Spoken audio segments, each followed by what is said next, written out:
Toss గెలిచిన RR team first bowling choose చేసుకుంటే నేనేమనుకున్నా తెలుసా, వీళ్ళేదో గట్టి ప్లాన్ చేసిర్రు అనుకున్నా. ఎస్పెషల్లీ ఫస్ట్ ఓవర్ అయిపోయింది, సెకండ్ ఓవర్ అయిపోయింది, థర్డ్ ఓవర్ ఫస్ట్ బాల్కి జోఫ్రా ఆర్చర్ బౌలింగ్లో శుభ్మాన్ గిల్ వికెట్ పడంగానే అమ్మో వీళ్ళు గట్టిగా డిసైడ్ అయ్యారా ఏదో పెద్ద స్కెచ్, అందుకే ఫస్ట్ బౌలింగ్ ఎంచుకున్నారు. అసలు ఆ పిచ్ గురించి తెలిసే కానీ బౌలింగ్ ఎందుకు ఉంచుకున్నారు, గిల్లికి ఎంచుకున్నారు అన్న ఫీలింగ్ అయితే వచ్చింది. కానీ చేస్తే ఏమున్నదబ్బా, ఏమున్నా చెప్పు, ఏమున్నదక్కో ఏమున్నదక్క అనేటట్టు అయింది.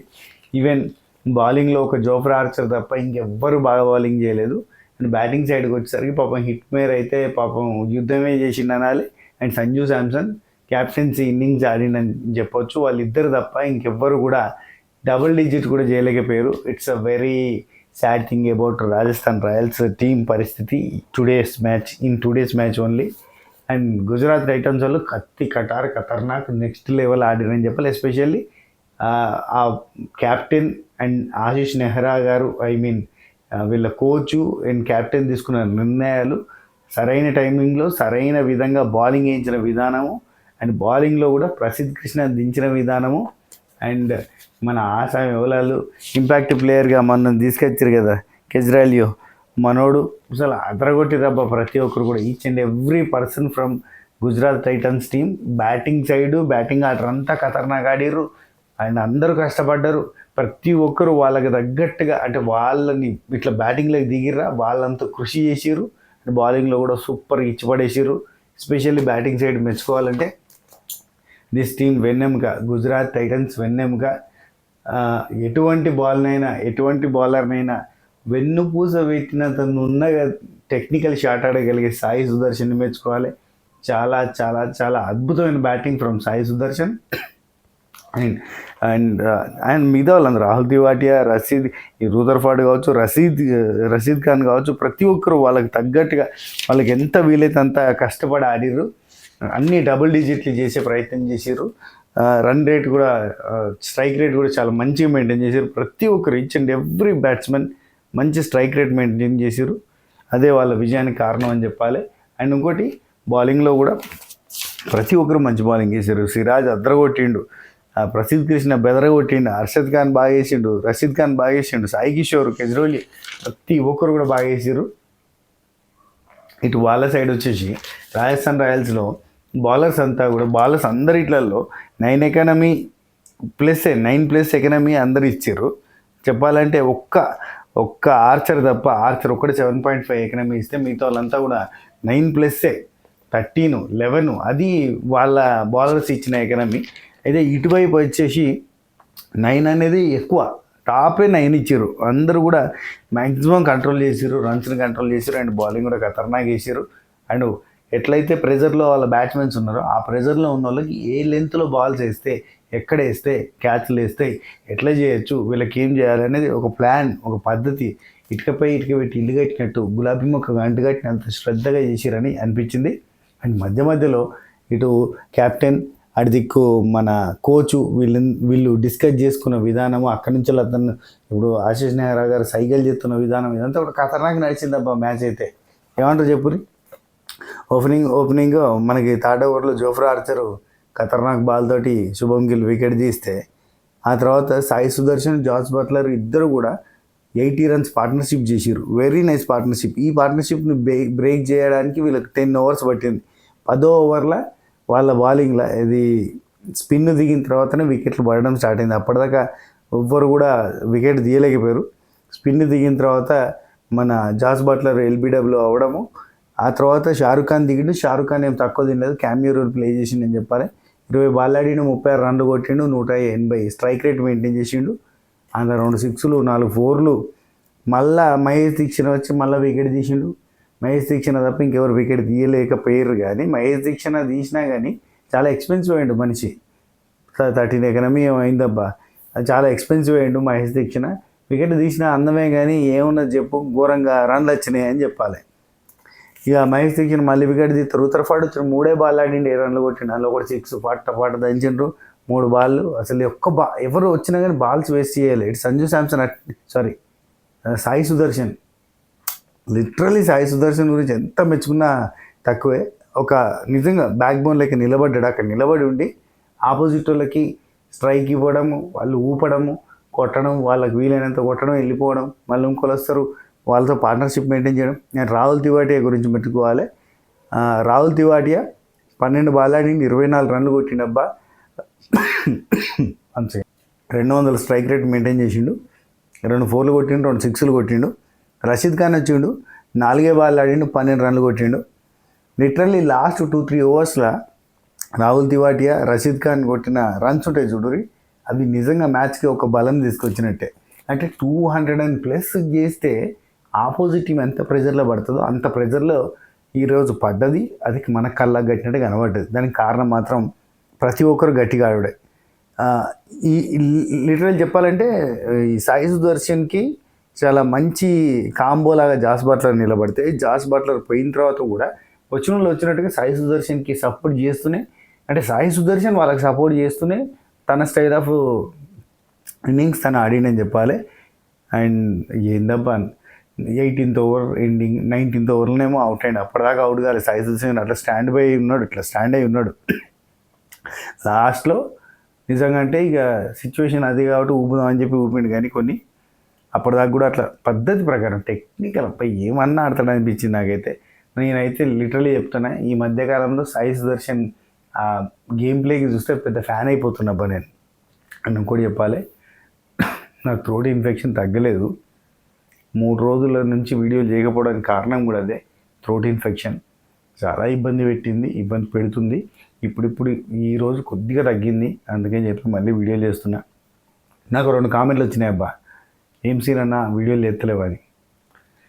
థ్రోట్ ఇన్ఫెక్షన్ ఉంది అప్పుడు, అందుకే బంద్ చేసిన. తెల్లారికి సెట్ అయిద్దాం అనుకుంటే 3 రోజులు మాటే రాలేదు. ఆ 2 కామెంట్లు ఇద్దరి కోసమన్నా నేను వీడియోలు చేద్దామని ఈరోజు కూర్చున్నా, ఖచ్చితంగా చేయాలి అని చెప్పి. యా, నిజంగా సాయి సుదర్శన్ 52 బాల్స్ ఆడిండబ్బా, 82 రన్స్ కొట్టిండు, 154 స్ట్రైక్ రేట్ మెయింటైన్ చేసిండు. మిగతా వాళ్ళు 200 మెయింటైన్ చేయని, 250 మెయింటైన్ చేయని, 300 మెయింటైన్ చేయని. 4 బాళ్ళలో 12 కొట్టిన Rashid Khan 300 strike rate maintain చేసిన. ఎవరు ఎంత మెయింటైన్ చేసినా సాయి సుదర్శన్ లాంటి టెక్నికల్ ప్లేయర్ అంటే మనకంటూ అడొకడు ఉన్నాడు అయ్యా ఆసామి, ఆయన గోడ కట్టినట్టు ఉంటాడు, మనకు బలం దృఢంగా, అతన్ని చూసుకుని మనం ఊపచ్చు అనే నమ్మకం ఉంటుంది చూడు, ఆ నమ్మకం ఇచ్చింది Sai Sudarshan. So that was the greatness. నిజంగా నాకు సాయి సుదర్శన్ చూస్తే ఒక డైలాగ్ ఎదుగుతుంది, ఏంటి సుధా ఇలా కొడుతున్నావు, ఇలా నిల్చున్నావు. Very nice. 3 6లు కొట్టిండు, 2 4లు కొట్టిండబ్బా, మిగతా అంతా కూడా స్ట్రైక్ రొటేషనే. ఆ తర్వాత మహేష్ దీక్షిణ 2 వికెట్లు తీసినా కానీ ఎక్స్పెన్సివ్ అయింది చెప్పినా కదా. ఆర్చర్ ఒకటి మాత్రమే పర్ఫెక్ట్గా వేసిండు, 7.5 ఎగినాము. మిగతా వాళ్ళ గురించి చెప్పుకోవడానికి పెద్దగా బౌలింగ్ ఏం బాగాలేదు, కానీ ఆర్చర్ కంబ్యాక్ మాత్రం మనం ఖచ్చితంగా చూసినట్టు అబ్బా. ఆర్చర్ ఎక్కడైతే అరే ఏందిరా ఇతను ఇట్లా వేసిండు, ఇంత అసలు ఎవరన్నా ఇంత ఎక్స్పెన్సివ్ అయ్యారా అన్న పాయింట్ దగ్గర నుంచి ఆర్చర్ లాంటి బౌలర్ మా టీంలో ఉండాలి అనే తట్టుగానే, అఫ్కోర్స్ ఆర్చర్ ప్రూవ్డ్, కానీ ఇప్పుడు మళ్ళీ ఆర్చర్ తప్ప ఆర్చర్ లాంటి బౌలర్ లేడు మా టీంలో, archery is the number 1 bowler in our team అనే తట్టుగా చేస్తున్నాడు జోఫ్రా ఆర్చర్. బౌలింగ్ ఖతర్నాక్ కంబ్యాక్ అనిపించింది, నాకే సూపర్ అనిపించింది. Hats off Archer, Jofra Archer. ఆ తర్వాత సంజు శాంసన్, జైస్వాల్ ఆర్ఆర్ బ్యాటింగ్ దిగింది. Sanju Samson, Jaiswal, literally Jaiswal again same pattern, same kind of తొందరపడి రాంగ్ షాట్కి కనెక్ట్ చేద్దామని చూసి ఆగమై అవుట్ అయ్యాడు. ఎట్లుందంటే గాలికి పోయేదాన్ని తలిగించుకొని ఇంటికి పోయినట్టుకున్న ముచ్చట. ఉత్తగానే అవుట్ అవుతాడు, ప్రతిసారి ఉత్తగానే అవుట్ అవుతాడు, ఇది ఒక పెద్ద బాధ అవుతుంది. జరంత సెటిల్ అయ్యి మెల్లగా ఆడుకోవాలి. సంజు శాంసన్ ఇక నిలబడాలి కాబట్టి నిలబడ్డాడు అనిపించింది. జైస్వాల్ సెకండ్ ఓవర్లో 7 బాల్ ఆడిండు, 6 రన్లు కొట్టిండు, అవుట్ అయిపోయాడు. అర్షద్ ఖాన్ బౌలింగ్లో క్యాచ్ అవుట్ అయిపోయాడు. హైలైట్ ఏంటంటే వీళ్ళంతా ఎక్కువ రన్లు కొట్టాలి, ఎక్కువ స్కోర్ ఉంది కాబట్టి అని ఊపుదామని ట్రై చేస్తారు. ఈ ఊపుతారు కదా అని చెప్పి ఆడికెళ్ళి ఆశించినారు ఇట్లా అంటాను ఏదో. ఇది అనగానే వీళ్ళకి అర్థమవుతుంది. లెంత్ బాల్ చూసుకుంటారు, కరెక్ట్గా లెంత్ బాల్ కరెక్ట్గా షార్ట్ బాల్ వేస్తున్నారు, లేదంటే పర్ఫెక్ట్గా వీడు ఎక్కడైతే ఊపుతాడో ఆ ఊపిడికి తగ్గట్టు అయితే క్యాచ్లు ఎత్తాయి. అదే పద్ధతిని వేర్రబ్బా, వీళ్ళు ఊపుతారు క్యాచ్లు పట్టచ్చు అన్నట్టుగానే వేరు. ఆ తర్వాత నితీష్ రాణా వచ్చిండు, 3 బాల్ ఆడినంతే. చెప్పాలంటే మహమ్మద్ సిరాజ్ బౌలింగ్లో ఆడలేకపోయాడని చెప్పాలి. నితీష్ రాణా చాలా కష్టపడ్డాడు. సిరాజ్ బౌలింగ్లో ఫస్ట్ బాల్కి అప్పీలు, రెండో బాల్కి అవుట్.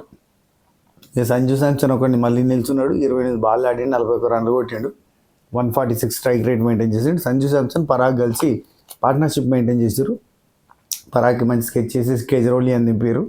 దింపితే కేజ్రోలియా బౌలింగ్లో అవుట్ అయిపోయాడు. Buttler catch పట్టిండు.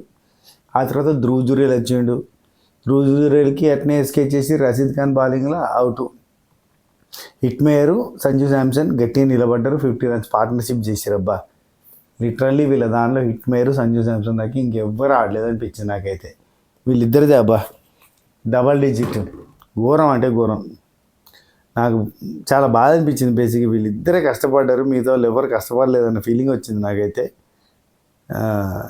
నేను ఎక్కడైనా చూసి పెట్టుకున్నా ఇదే చెప్పాలని. ఒక్క నిమిషం, 1 సెకండ్. రియాన్ పరాగ్ కూడా, అబ్బా సారీ చెప్పడం మర్చిపోతున్నా రియాన్ పరాగ్ పేరు. రియాన్ పరాగ్ కూడా ఒక 26 రన్స్ ఇచ్చిండు, అంటే 14 బాల్ ఆడిండు, 26 రన్లు కొట్టిండు, పర్లేదు. కానీ మిగతా వాళ్ళంతా చూడు, జైస్వాల్ 6 రన్స్కి అవుట్, నితీష్ రాణా 1 రన్ను సింగిల్ తీసి అవుట్ అయ్యిండు, ధ్రువ్ జురేల్ 5 రన్స్ ఇచ్చి అవుట్ అయ్యిండు, దూబే 1 రన్ను, ఆర్చర్ 4, తీక్షణ 5, దేశపాండే 3, సందీప్ శర్మ 6. మిగతా వాళ్ళంతా కూడా వేస్ట్, అంటే ఎవరు ఆడలేదు అని చెప్పాలి, వాళ్ళు ముగ్గురు తప్ప. ఇక Gill once again, Sanju Samson wicket మన ప్రసిద్ధ్ కృష్ణ, సంజు శాంసన్ వికెట్ ప్రసిద్ధ్ కృష్ణే, same kind of length ball. Archer wicket Prasidh కృష్ణే, హిట్మేర్ వికెట్ ప్రసిద్ధ్ కృష్ణే. ఇక తీక్షణ వికెట్ దేశపాండే అంటే కిషోర్ తీసినాడు. లాస్ట్లో కిషోర్కి ఇవాళ బౌలింగ్ ఇవ్వలేదు ఏందా అన్న ఫీలింగ్ వచ్చింది. కానీ ప్రసిద్ధ్ కృష్ణని ఎట్లా వాడాలని అట్లా వాడారు. ప్రసిద్ధ్ కృష్ణ లైన్ అండ్ లెంత్ని బాగా యూజ్ చేసుకున్నారు. కరెక్ట్ బాల్ వస్తుంది, same kind of ball, short లెంత్లో ఆ బాల్ ఇట్లా వస్తుంది, బౌన్స్లో అవుతుంది, ఇలా అంటిస్తారు, క్యాచ్ అవుతుంది, కథలు సేమ్ ప్యాటర్న్లో పోయింది. సో ఈ మ్యాచ్ అయితే సాయి సుదర్శను, రషీద్ ఖాను, రాహుల్ తివాటియా వీళ్ళు చేసిన బ్యాటింగ్ అదిరిపోయింది. అంటే దానివల్ల స్కోర్ గట్టిగైంది. అండ్ ప్రసిద్ధ్ కృష్ణ బౌలింగ్ వల్ల మంచి వికెట్స్ వచ్చినాయి. అండ్ సిరాజ్ బౌలింగ్ కానీ మిగతా వాళ్ళందరూ కూడా, కిషోర్ కానీ అందరూ కూడా బాగా బౌలింగ్ చేసారు. రషీద్ ఖాన్, హర్షద్ ఖాన్, కేజ్రోలియా అందరూ బాగా బౌలింగ్ చేసారు.